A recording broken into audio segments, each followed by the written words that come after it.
नमस्कार दोस्तों, आप सुन रहे हो इजी पीजीएम। हमेशा की तरह आज कुछ नया सुनते हैं। मित्रों, एक बार एक अमीर आदमी था और सड़क के किनारे भिखारी से मिला। तो भिखारी लंबे समय से उस सड़क के किनारे बैठा रहता था और अमीर आदमी हमेशा उस सड़क से निकलता था। मित्रों, एक दिन अमीर आदमी ने सोचा क्यों नहीं इस भिखारी से मिलते हैं, क्यों नहीं वो हट्टा-कट्टा आदमी मजदूरी क्यों नहीं करता है और ये भीख क्यों मांगता है। तो मित्रों, वो अमीर आदमी भिखारी से मिलता है और भिखारी से बोलता है कि भाई आप भीख मांगते हो, आप मजदूरी क्यों नहीं करते हो। तो भिखारी ने बोला कि मेरे पास मजदूरी करने का कोई अवसर नहीं है।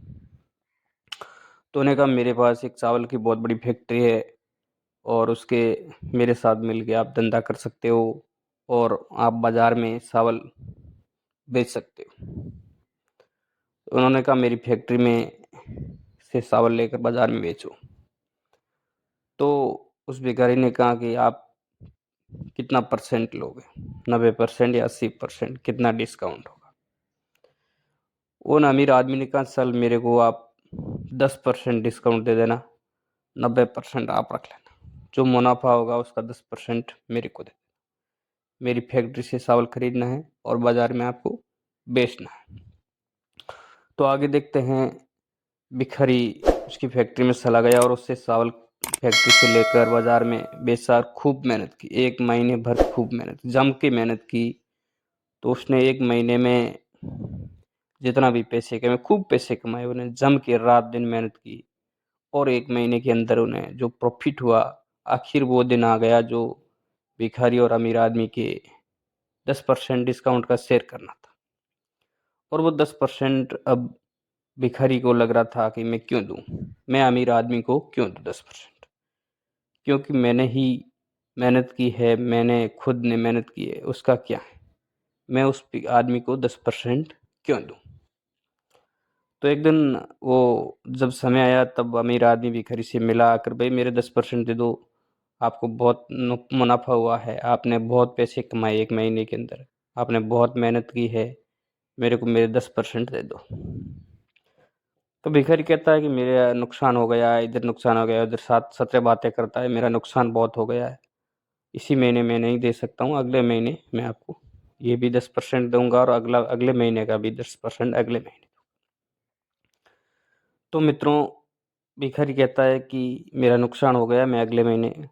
तब अमीर आदमी कहता है मैं जानता हूँ आपका बहुत ही फ़ायदा हुआ है, आप इसी महीने का इसी महीने में मेरे को दे दो, अगले महीने का जब धंधा अगले महीने को मेरा 10% देना।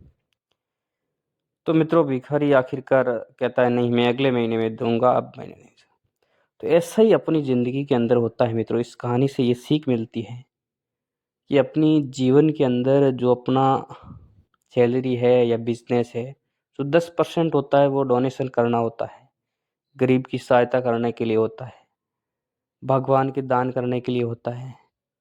जो जो हर गरीब होता है, गरीब की सहायता करने के लिए भगवान ने हमको 10% अपनी सैलरी या अपने बिजनेस में से देने के लिए दिया है।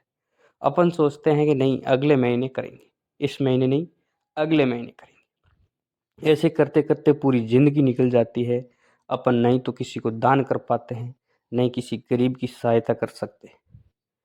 उस भिखारी की तरह अपन भी कहते हैं नहीं इस महीने नहीं, अगले महीने अपन किसी की सहायता करेंगे गरीब की।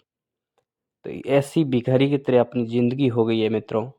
अपन को 10% या 1% जितनी हिंसा हो हर महीने किसी की सहायता करनी चाहिए, जिसकी दुआएँ हम पर हो गई और हमें भगवान का हमेशा अपना आशीर्वाद रहे। मिलते हैं अगली कहानी में।